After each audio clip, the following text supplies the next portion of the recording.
환영하고 축복합니다. 주님의 이름으로 사랑합니다. 앞뒤에 계신 분들과 인사 나누시겠습니다. 사랑합니다.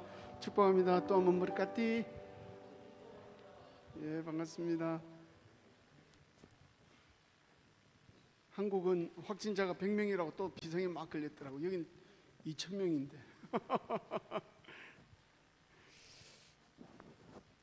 이 어려운 와중에도 주님 만나겠다는 그 열정으로 먼 곳까지 와주신 여러분들의 발걸음이 참 복된 발걸음인 줄로 믿습니다.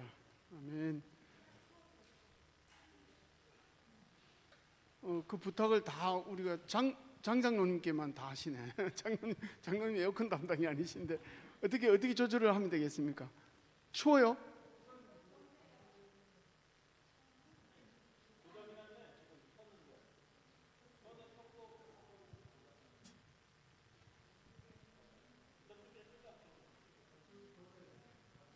지금 더우셔서 그러죠?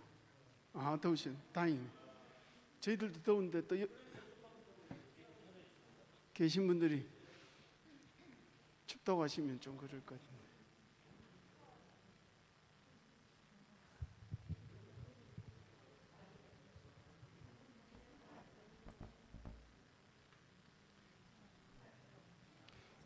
전 마스크를 끼고 찬양을 하는 것도 태어나서 처음입니다. 이 안경에 자꾸 이렇게 마스크를 끼고 찬양하니까 서리가 껴가지고, 서리입니까? 김이 껴가지고 벗고 하겠습니다. 자, 제가 기도드리고 시작하겠습니다. 참으로 감사하신 아버지 하나님이 이 밤도 감사드립니다. 우리의 상황이 힘들고 어려울지라도 절대 포기하지 않게 하여 주시고 우리가 주님 바라게 하여 주시옵소서. 이 세상 상황을 보고 실망치 않게 해 주시고 오직 살아 역사하시는 예수 그리스도의 능력, 그 능력만 바라보고 우리가 따라가게 하여 주시옵소서. 오늘도 찬양하고 기도하고 말씀 듣고자 합니다. 하나님, 저희들과 함께 하여 주시고 우리의 마음을 녹여 주시옵소서. 감사드렸고 예수님의 이름으로 기도드리옵나이다. 아멘. 오늘 찬양은 우리가 다 익숙한 찬양입니다. 익숙한 찬양인데 나중에 음이 조금 높게 될 건데 그때 뭐 힘을 빼지 마시고 목이 쉬어라 큰 소리로 입을 아무리 크게 벌리셔도 마스크를 끼시게 되면 안 보여요. 표가 없어요. 그러니까 입을 막 힘껏 크게 벌리시고 우리가 모든 마음을 뜨겁게 주님께 찬양드리면 좋겠습니다. 아멘. 예수를 나의 구주 삼고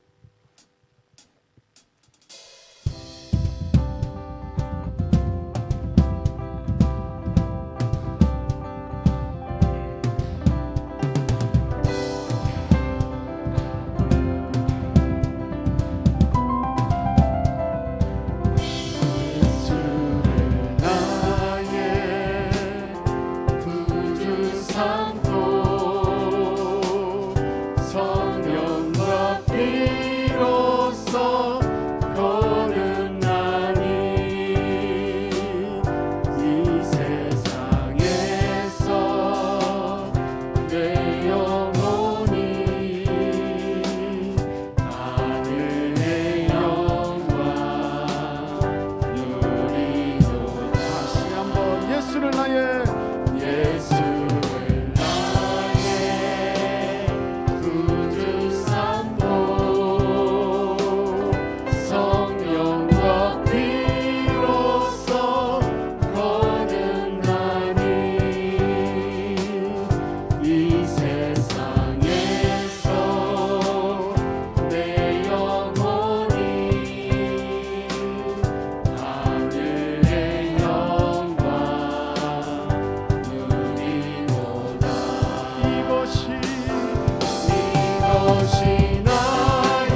다시 한번 주 안의 기쁨 누림으로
마지막으로 나 사는 동안 나 사는 동안 끊임없이 구주를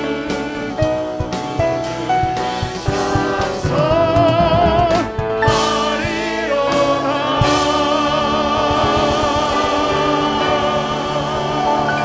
아멘, 아멘, 아멘.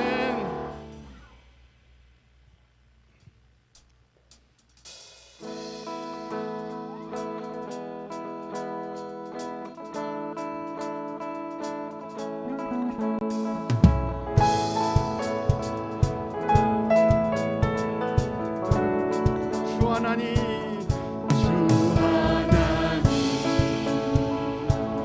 지으신 모든 세계 내 마음속에 그리워보네. 하늘의 별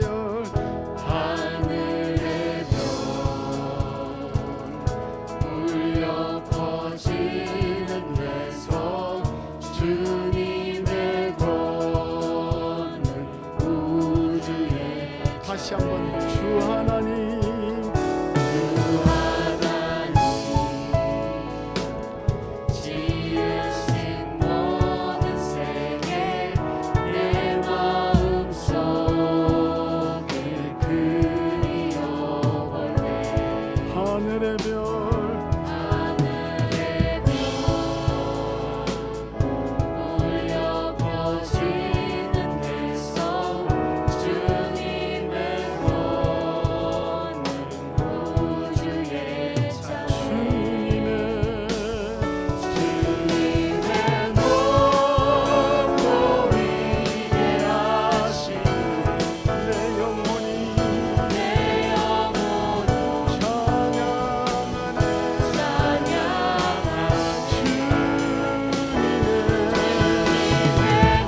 우리 기타 치는 형제가 다 끝난 줄 알았대요.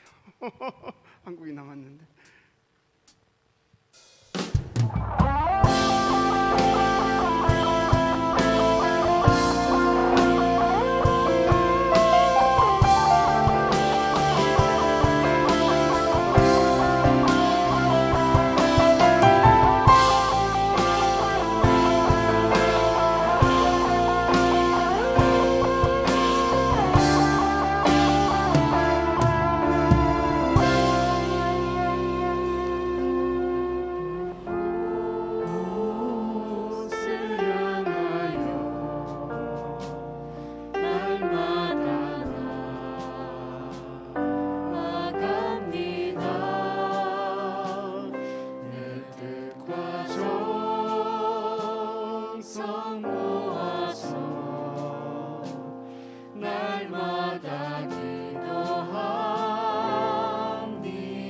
다시 한번 저 높은 곳을 향하여, 저 높은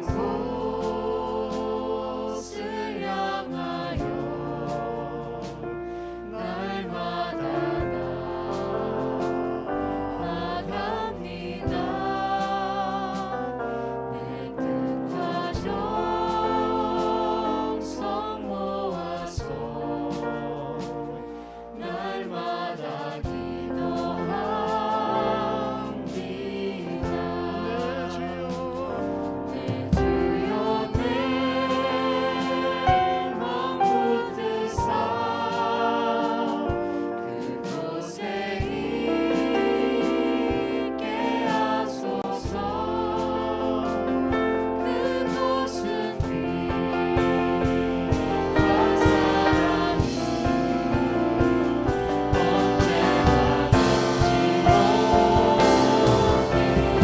괴로움과 죄가 있는 곳, 괴로움과 죄가 있는 곳, 나비로며 기사라도 빛나고 높은 저곳을 날마다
근심의 구름 없는 곳,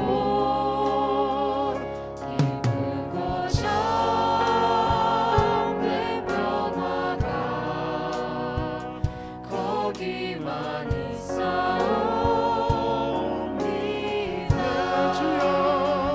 내 주여 내 맘 묻으사 그곳에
주님의 말씀을 맛있게 먹을 수 있는 저희가 되게 하시고 그 말씀에 의하여서 힘을 얻는 대로 용감하게 살아갈 수 있게 하여 주시옵소서.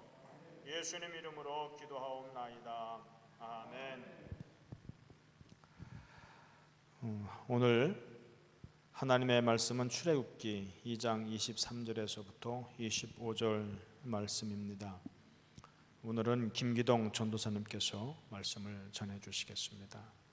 출애굽기 2장 23절에서부터 25절까지의 말씀입니다.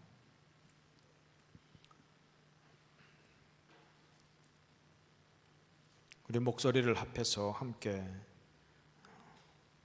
봉독합니다. 여러 해 후에 애굽 왕은 죽었고 이스라엘 자손은 고된 노동으로 말미암아 탄식하며 부르짖으니 그 고된 노동으로 말미암아 부르짖는 소리가 하나님께 상달된지라. 하나님이 그들의 고통 소리를 들으시고 하나님이 아브라함과 이삭과 야곱에게 세운 그의 언약을 기억하사 하나님이 이스라엘 자손을 돌보셨고 하나님이 그들을 기억하셨더라.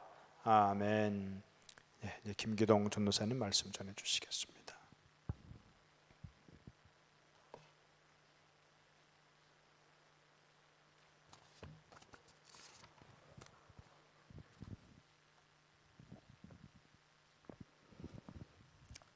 샬롬.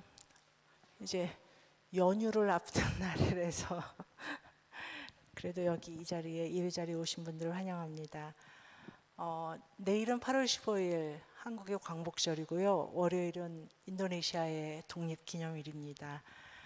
같이 일본이 패망해서 독립을 하게 되었는데 왜 이렇게 이틀의 차이가 날까요? 아주 이유는 단순해요. 소식이 늦게 전해졌대요. 우리나라에서는 그 천황의 그 항복 소식을 8월 15일에 바로 들었고 여기는 17일에 들었다라고 합니다.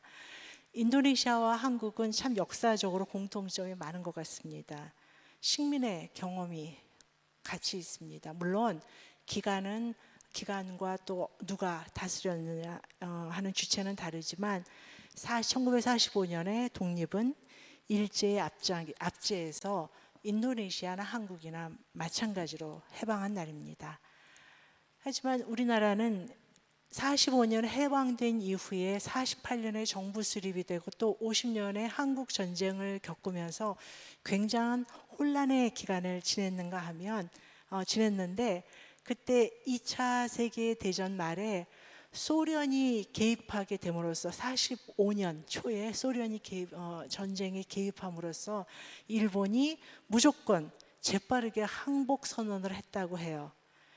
그 의도가 있었다라고 일본의 역사학자들이 이야기하더라고요. 만일 소련이 계속 전쟁에 개입해서 있을 때 일본이 그거를 계속 싸움을 했다면 어쩌면 소련은 우리나라가 아닌 일본 본토로 진군해서 들어갔을 것이다. 그래서 그걸 막기 위해서 일본이 무조건 항복을 빠르게 했고 독일은 같은 전범이었던 독일이 분단되었는데 불구하고 아시아 쪽에서는 일본이 아닌 우리나라가 그 분단의 피해를 고스란히 입었다라고 그렇게 이야기하기도 합니다. 굉장히 혼란스러운 시기였고요. 정부 수립되기까지 그리고 한국 전쟁을 일으키기까지 그 당시 최빈국 중에 하나가 한국이었습니다. 한국이 아시아 진출의 교두보로 세계 강국이 군침을 흘려서 남북으로 나뉘었는가 하면은요, 인도네시아는 일본이 물러가고 난 다음에 아마도 그 권력의 진공 상태가 이루어졌던 것 같습니다. 그래서 그 틈을 타고 네덜란드가 이제는 다시 들어와서 다시 인도네시아를 통치하려고 했고요. 그 때문에 인도네시아는 다시 네덜란드와 독립전쟁을 일으켜서 49년에 완전히 네덜란드가 물러가고 50년에 정부 수립되기까지 4년 동안 또다시 독립전쟁을 해야만 했다라고 합니다. 하지만 350년간의 네덜란드 지배보다 42년에서 45년까지의 일본이 지배할 때 수탈이 훨씬 심했고 그리고 그 이후에 45년에서 49년까지 4년 동안 독립전쟁은요, 인도네시아의 전역에 걸친 땅들이 유린당하는가 하면 스마랑도, 우리가 있는 이 스마랑도 그 역사의 한복판에 있었다라고 합니다. 스마랑의 그 유명한 라왕세우 핀투스리브, 바로 그곳이 독립전쟁에 있었던 역사의 장소이기도 합니다. 원래 그 라왕세우는 20세기 초에 19세기 말에 네덜란드가 세운 철도 회사 건물입니다. 그런데 일본 점령기 때 일본군이 거기에 주둔하면서 지하를 감옥으로 사용했고요. 지금도 들어가면 그 당시에 지하에 사람들이 앉아있지도 못하게 서서 감옥에 갇혔던 그런 장소들을 지금도 공개하고 있습니다. 다는 아니지만 볼 수가 있습니다. 또 라왕새우가 몇십 년 동안 거의 폐허가 되다시피 했던 이유가 뭔지 아시죠? 귀신이 많다고 거기에 가면 귀신을 볼 수 있다라고 했는데, 그 이유는 바로 1945년에 있었던 전쟁하고 또 연관되어 있습니다. 라왕새우 앞이 로타리인데요. 그 로타리 가운데에 탑이 하나 세워져 있습니다. 그 탑이 뚜구무다라고 하는데, 보니까 족자에도 뚜구무다라는 곳이 있고요. 또 스마랑에도 있고, 이렇게 각 큰 도시마다 젊은이들, 뚜구무다라고 하는 게 다른 게 아니고 젊은이들, 전쟁에서 희생된 젊은이들을 기리는 그러한 탑이 있는데, 그 뚜구무다가 1945년 10월에 있었던 5.1 전투, 닷새 동안 그곳에서 있었던 그 전투에서 희생된 인도네시아의 젊은이들을 그런 기리는 그러한 탑이라고 합니다. 1945년에 일본이 패망하고 난 다음에 우리나라도 마찬가지였지만 일본인들이 곧바로 물러가진 않았습니다. 그러면서 일본인들이 잔류 군인들이 있었고, 그리고 그들이 그 무기를 인도네시아 군에게, 독립군에게 그걸 넘겨주기로 했는데 그 약속을 지키질 않았어요. 그러면서 네덜란드를 들어오면 거기에 넘기려고 하는 그런 일들이 벌어졌고, 그리고 또 1945년 10월 15일에 어떤 소문이 돌기 시작했냐면, 일본의 패잔병들이 돌아가기 전에 스마랑의 수원지에 독을 넣었다라고 하는 그러한 소문이 퍼져서 그것을 조사하기 위해서 거기에 가려고 했던, 지금 까리아다 병원의 독터 까리아디 박사가 차를 타고 가다가 총격을 맞아서 죽게 돼요. 그 소식을 들은 인도네시아의 젊은이들이 그곳으로 모이기 시작했고, 그곳에서 닷새 동안 일본 군인들하고 아주 치열한 전투가 이루어집니다. 그러면서 거기에서 인도네시아 젊은이들은 약 2,000명 가량, 그리고 일본 군인들은 850명 정도가 그곳에서 죽게 됩니다. 그때 너무 많은 사람이 죽어가지고 그 사람들이 다 귀신이 돼서 핀투스리비에 살아서 거기에 들어가면 귀신이 많다고 하는 그러한 소문이 나기까지 합니다. 우리나라는 동북아시아에 있고요. 인도네시아는 동남아시아에 있는데, 서울서 자카르타까지는 비행기로 7시간인가요? 5,300km. 그 사이는 태평양이 가로막고 있습니다. 서로 어떻게 보면 관심을 가질 만큼 그런 특별한 것도 별로 없는 것 같고요. 그런 어떤 관계가 일어날 것 같지 않은데, 그리고 또 인도네시아 오기 전에 저는 스마락이라고 하는 도시 이름을 한 번도 들어본 적이 없습니다. 인도네시아라는 말을 들었을 때 인도네시아가 어디야? 하고 물었고, 인도네시아가 남반구에 있네? 라고 할 정도로 무식한. 그런데 이 스마랑에 그 극심히 혼란스러웠던 2차 세계대전 때, 그 이후에 이곳에도 한국 사람이, 조선 사람이 살았었더라고요. 2차 세계대전이 막바지로 치달을 때에 1945년 초에 우리나라 남자 청년 1,400여 명, 그리고 23명의 여성이 인도네시아에 일을 하러 왔습니다. 50여일의 항해를 거쳐서 자바섬에 도착했고요. 자바섬 각지로 퍼져서 일본군에 부역하는 그런 일을 하게 되었습니다. 스마랑은 항구 도시이기 때문에 일본 주력군의 주둔지였고요. 또 자바섬 내부로 뻗어나가는 데 전초기지였습니다. 특히 우리가 잘 아는 암바라와는요, 네덜란드 때부터 철도, 교통의 중심지였기 때문에 그곳에 군인들이 많이 주둔하고 있었습니다. 암바라와에는 벤땡, 그러니까 네덜란드 시대 때에 비렐름 2세가 세운 그러한 성벽이 있고요. 그래서 그곳에는 군인 훈련소도 있었고 병참 기지도 있었고 그리고 또 군 형무소도 있었습니다. 그 형무소에 한국인 청년들이 그 형무소를 지키는 그러한 일을 하게 되었습니다. 바타비아, 지금의 현재 자카르타에 항구에 도착한 사람들 중에서 수십 명의 청년들이 이곳으로 보내졌고요. 23명의 여성 중에서 10여 명이 스마랑으로 왔다라고 합니다. 스마랑에 와서 뭘 했을까요? 스마랑에 와서 뭘 했을까요? 바로 그들이 위안부가 되었습니다.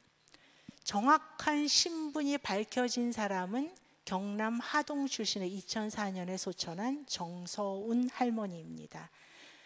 일본은 지금까지도 위안부 존재를 인정하려고 하지 않지만 스마랑은 사실은 세계가 일본군의 위안부가 있었구나라고 하는 것을 인식하고 그 문제를 수면에 떠오르게 한 가장 중요한 곳이었습니다.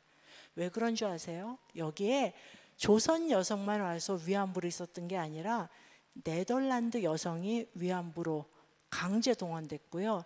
그리고 또 인도네시아 여성들이 강제 동원된 곳이었기 때문입니다.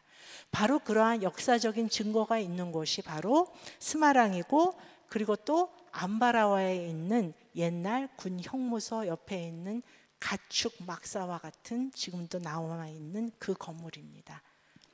세계의 그 당시의 역사를 고스란히 담고 지금도 그렇게 남아있는 건물은 아마도 세계에서 유일한 곳이 아닐까 싶습니다. 암바라와 하면 인도네시아 사람들은 기차 박물관을 기억합니다. 그래서 그곳으로 여행을 와요. 또 그곳에 인도네시아 전차 부대죠. 기갑 부대의 본부가 있습니다.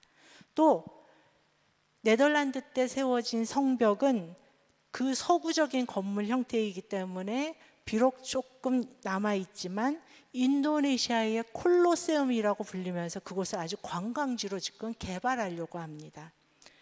제가 처음 와서 그곳에 갔을 때는 부대 정문을 통과해서 들어가야만 했습니다. 그래서 어떨 때는 군인들이 기분 좋으면 들어가게 해요. 근데 어떨 때는 안 된다고 하고는 뒷돈을 줘야지만 들어갈 수 있는 곳이었는데 어느 날 가서 제가 오늘 정말 한국에서 손님이 오셨는데 여기를 좀 가보겠다 그랬더니 군인이 안 돼 보였는지 저를 이렇게 부르더니 이렇게 돌아가면 들어가는 길이 있다고, 글리 들어가면 된다고. 사실 길이 있는데 이때까지 그곳을 모르고 돈을 주고 그 부대를 통과해서 갔던 것 같아요. 그래서 그곳으로 가면 논두길을 한 1km 정도 걸어서 들어가면 10,000루피아만 내면 얼마든지 들어갈 수 있는 곳입니다. 아주 허름한 가축막사 같아요. 그러한 쇠락한 건물에 지금은 가난한 사람들이 닭을 키우고 하면서 살고 있고요. 또 한 곳은 관광객을 위한 화장실로 만들었습니다. 그리고 나머지 장소는 아주 쓰레기 더미예요. 그래서 언제 그곳이 이제 그 네덜란드의 웅장한 건물 옆에 그것을 개발하면서 언제 이것을 없애버릴지도 모릅니다. 누구도 이곳이 어떤 곳인지 관심을 두지 않고, 하지만 그 건물은 75년의 세월을 지나면서 지금도 거기에 서 있습니다. 아마도 세계에서 온전한 모습으로 서 있는 것은 그곳이 유일하지 않을까라는 생각이 듭니다. 기독교와 관련해서 우리나라와 인도네시아는 굉장히 중요한 차이가 있습니다. 인도네시아에게 있어서의 기독교는요, 제국의 종교입니다. 억압과 탄압의 역사예요. 꽃다라마에 관광지에 가면 블렌드 교회라고 하는 아름다운 교회가 있고 성 요셉 성당이 있습니다. 굉장히 아름다워요. 그곳에 들어가면 한 250년 전에 이곳에 그렇게 교회가, 아름다운 교회가 세워졌다라고 하지만 인도네시아 사람들은 들어갈 수가 없었습니다. 거기에 오는 목사는요, 네덜란드 동인도 회사의 직원 자격으로 왔습니다. 그리고 네덜란드 동인도 회사의 직원들을 위한 예배 서비스를 제공하는 목사와 신부였습니다. 인도네시아 사람들에게 전도는 불어되었습니다. 그래서 인도네시아 사람들에게는 기독교는 제국의 식민을 위한 그런 종교였었지, 그들이 믿어야 하는 하나님의 위대한 하나님의 그러한 신앙이라고 하는 것을 알지 못했습니다. 물론 하나님의 역사는 이후에 놀랍게도 신비스럽게도 기적과 같이 인도네시아의 기독교의 부흥을 가져왔지만 공식적으로 기독교는 제국의 종교에 불과했습니다. 하지만 우리나라에서 기독교는 완전히 다릅니다. 완전히 반대예요. 기독교는 해방의 종교이고요. 일제시대 독립운동의 메카가 교회였습니다. 그 이유는 하나입니다. 이스라엘의 출애굽 역사가 있었다는 걸 알게 된 거예요. 이미 유구한 역사 가운데서 단일 민족이라고 하는 자긍심을 가진 우리 민족이 주권을 빼앗기고 땅을 유린당하고 심지어는 말까지 상실당하는 치욕의 역사에서 성경이 들려주는 출애굽의 역사, 해방의 역사는 당장 우리 민족이 다시 독립된 민족으로 설 수 있다는 희망을 북돋아 주었고, 그 믿음은 일제시대 때 수많은 독립운동을 일으키게 하였습니다. 그래서 일본 사람들은 법으로 출애굽기를 읽지 못하게 하는 일까지 있었습니다. 출애굽의 역사, 성서가 들려주는 출애굽의 역사의 출발점은 오늘 우리가 읽은 출애굽기 2장의 본문 말씀입니다. 성공한 요셉을 따라서 비옥한 땅 이집트로 70여 명의 한 가문이 이주해 갔습니다. 그런데 그 성공한 요셉, 정말 요셉을 존경하는 그러한 사람들은 다 죽고, 또 요셉의 영웅서라는 잊혀지고 애굽의 왕들도 다 죽고, 이제는 요셉을 기억하지 못하는 사람들에게 이 사람들은 절대 애굽의 문화에 동화되지 않는 이방 민족일 뿐이었습니다. 그것도 그 사람들은 그냥 저 사람들은 히브리 사람들이야 라고 불렸습니다. 원주민들은 그들이 얼마나 그 튼튼한 민족인지 건장한 민족인지, 혹시나 저들이 폭동이나 소요를 일으켜가지고 우리를 내쫓고 이 땅을 차지하진 않을까 싶어서 탄압하기 시작했고, 급기야는 그들을 노예와 같이 취급했다라고 합니다. 사실 역사적으로 보면 히브리인이라고 하는 말의 어원을 보면 노예 계급이에요. 그러니까 어쩌면은 히브리인들은 처음부터 이렇게 노예였을지도 모르겠습니다. 고된 노동과 차별 속에서, 억압의 상황 속에서 그들이 할 수 있었던 것은 우리 일제시대 때 우리 민족이 했던 것처럼 독립운동을 하는 것이 아니라, 할 수 있었던 것이 아니라 하나님 앞에 부르짖는 것밖에 없었습니다. 뭐라고 부르짖었겠어요? 아이고 하나님, 우리 죽겠습니다. 우리 좀 살려주십시오. 그런데 오늘 본문에 보니까 그 소리가 하나님께 다다랐고 하나님이 그 고통의 소리를 들으셨다라고 합니다. 그런데 출애굽의 시작은 하나님이 단지 들으신 것만이 아니라 하나님이 그 무엇을 기억하셨다라고 오늘 본문에 이야기합니다. 아브라함과 이삭과 야곱, 그 히브리인들의 조상, 그들을 당신의 백성으로 부르시고 땅을 주시겠다고, 백성을 큰 민족을 이루게 해주시겠다고 한 약속, 그 약속을 하나님이 다시 기억해낸 겁니다. 하나님이 그 약속을 기억해냈을 때 그 마음이 어땠겠어요? 부모의 마음과 같이, 아이고 내 새끼, 내가 이때까지 너희들을 버려뒀었구나. 어떻게 보면 정말 그 하나님이 그 기억 속에서 새로운 역사를 이루어 나갔던 것 같습니다. 그리고 이렇게 하나님이 기억하셨다, 그들이 부르짖으니까 하나님이 들으시고 하나님이 기억하셨다라고 하는 내용은 출애굽기에 보면 여러 번 반복돼서 이야기됩니다. 그 기억은 단순히 잊혀진 사실을 떠올린 것이 아니라 새로운 역사를 일으키는 원동력이 되었습니다. 기억은요, 추억과는 다릅니다. 추억은 사실 감정의 작용이에요. 과거에 대한 그 어떤 애잔하고 아련한 감정에 대한 어떤 소회, 그리고 떠올림, 그런 것이 추억입니다. 그래서 추억에는 오류가 있을 수가 없어요. 누구든지 그냥 추억할 수 있습니다.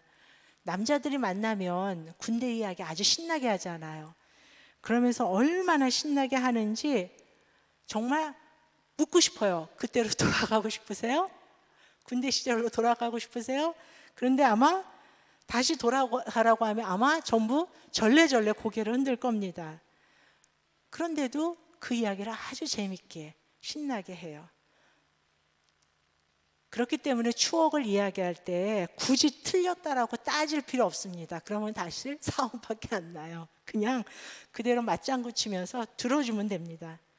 그런데 기억은 추억과는 다릅니다. 이거는 의식작용이에요. 어떤 의식이 작동하는 것입니다. 단순히 잊혀진 것을 떠올리는 것이 아니라 사실과 진실, 원인과 결과. 그래서 그 기억은 현재와 동떨어져 있는 것이 아니라 과거에 비춰서 현재를 해석하는 작용까지 합니다. 그 사건을 어떻게 기억하느냐에 따라서 원인과 결과가 달라지고요. 그리고 현재에도 여파를 주기 때문에 우리는 요즘에도 종종 신문을 보면 뭐 옛날 이야기 뭐 수사하면서 뭐 누가 틀리는 무죄가 많네라고 이야기하는데, 같은 사건을 놓고 기억의 차이가 엄청난 이해의 차이를 불러일으킨다는 것을 우리는 종종 볼 수 있고, 그것은 아주 큰 갈등의 주요 원인이 되기도 합니다. 오늘 본문에 보니까 하나님은 당신의 백성과 약속한 것을 기억하는 가운데에 백성의 아픔을 그대로 둘 수 없음을 깨닫고 새로운 역사를 일궈내기 시작합니다. 그리고 노예에 불과한 자들을 이끌어내시어 큰 위대한 제국들 사이에서 살아남을 수 있도록 돌보고 이끌어 주십니다. 하나님이 기억하실 때 이러한 역사가 이루어졌습니다. 그런데 이러한 은혜를 입고 민족을 이룬 이스라엘 백성들은 돌보시는 하나님의 이 은혜를 또한 기억해냈고 그들의 역사를 기록하는 일을 했습니다. 사실 이스라엘은 고대 제국들 사이에서 보잘것없는 노예 출신의 작은 집단일 뿐입니다. 그런데 놀라운 것은 이스라엘의 역사는 3,000년이 지난 지금까지도 세계인이 가장 많이 읽고 가장 많이 세계인에게 영향을 주는 이야기가 되었는데, 그 당시 위대했던 제국의 이야기들은 지금은 이름조차도 기억하지 못하는 상실된 이야기들이 되어버리고 말았습니다. 이스라엘이 무엇을 기억했을까요?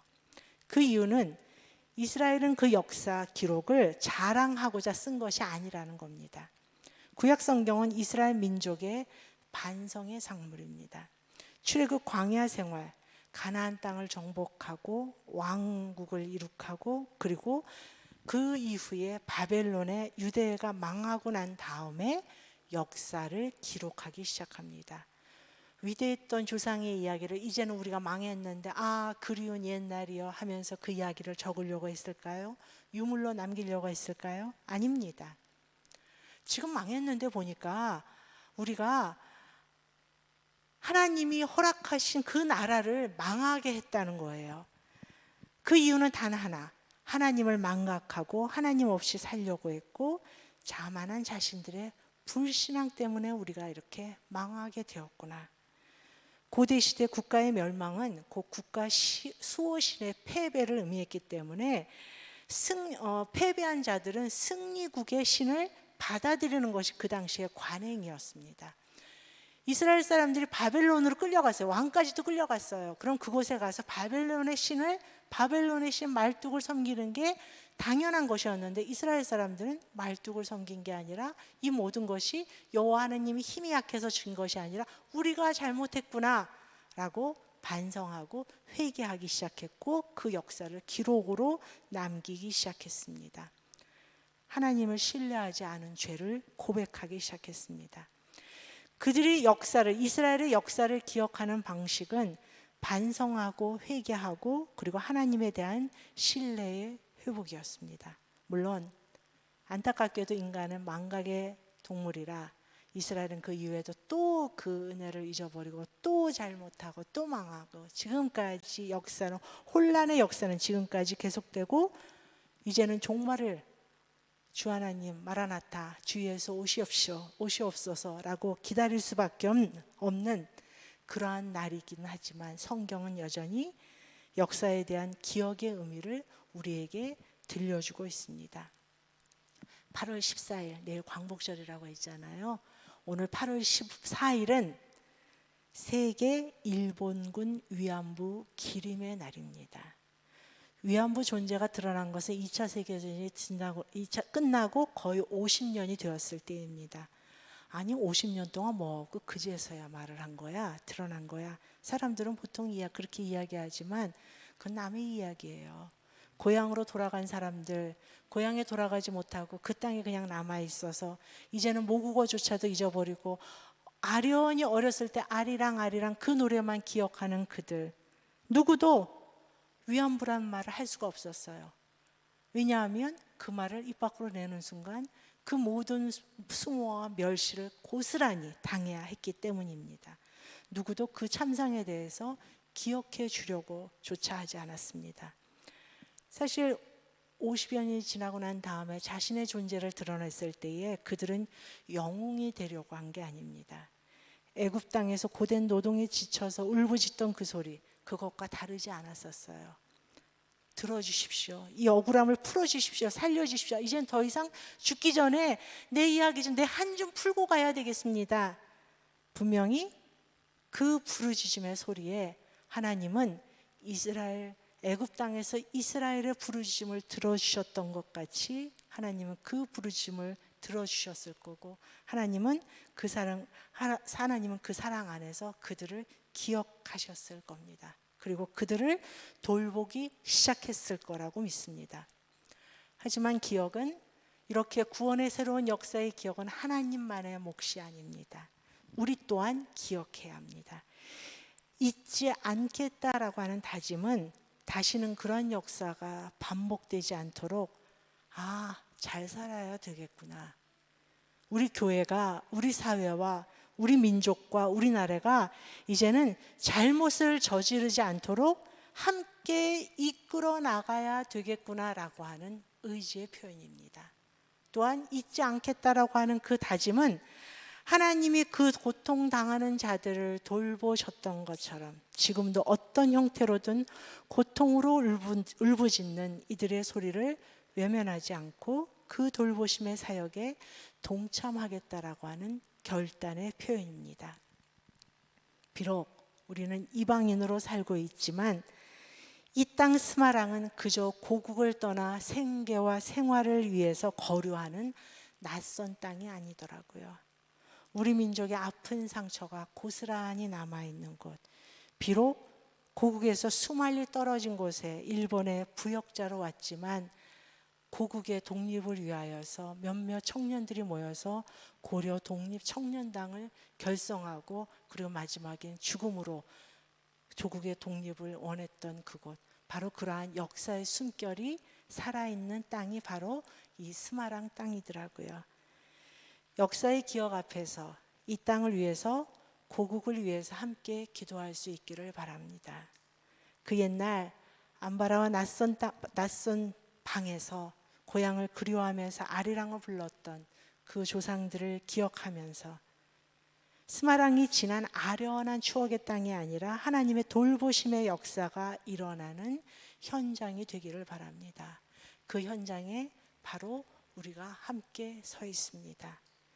그 현장에 하나님은 지금도 우리가 그 역사를 기억하며 하나님의 백성으로서의 역할을 감당하기를 원하고 계십니다. 그 부르짖음에 고통당하는 사람들의 그 울음소리를 내 가슴으로 받아들이고 그곳에 동참하는, 그곳에 함께하는, 그래서 하나님 나라를 이룩하기에 함께 노력하는 우리 모든 스마랑 한인교회 교우들이 되기를 함께 기원합니다. 기도하겠습니다.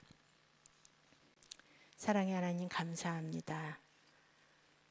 그저 나 살아가는 데만 바빠서 옆을 돌아보지 못하고 뒤 돌아보지 못하였던 우리들의 이기심을 용서하여 주시옵소서. 우리들에게 75년 전 독립이라고 하는 큰 빛을 허락하여 주시고 그 빛 가운데 지금도 살게 하신 하나님, 지금 그 빛에 우리가 비치고 있음을 기억합니다. 하나님께서 우리를 사랑하셨던 것처럼 우리 또한 고통당하는 자들에게 하나님의 사랑을 흘려보내는 믿음의 일꾼들이 될 수 있도록 축복하여 주시옵소서. 감사드리오며 예수님의 이름으로 기도합니다. 아멘.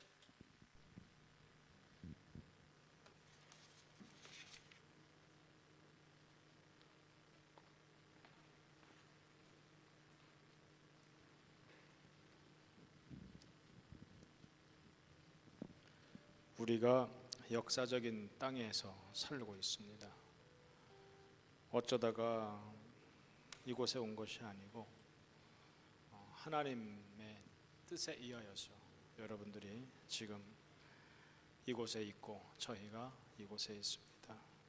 기억하십시다. 과거를 기억하고 하나님을 기억하고 또 하나님께서 내게 주신 약속을 기억하고 그 약속을 믿고 오늘을 살면서 또 미래를 바라보는 우리가 되도록 그렇게 하십시다.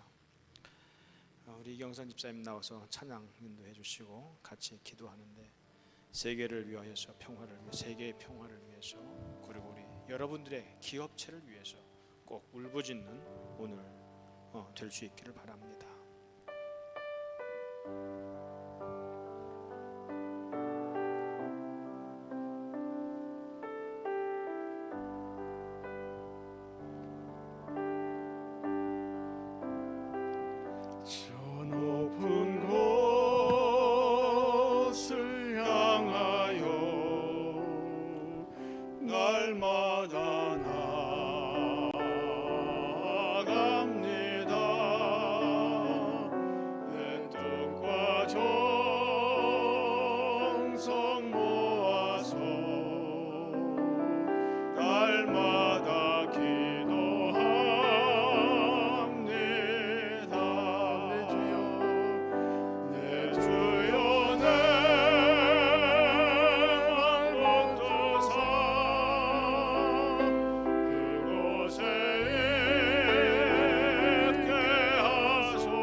기억하여 주시니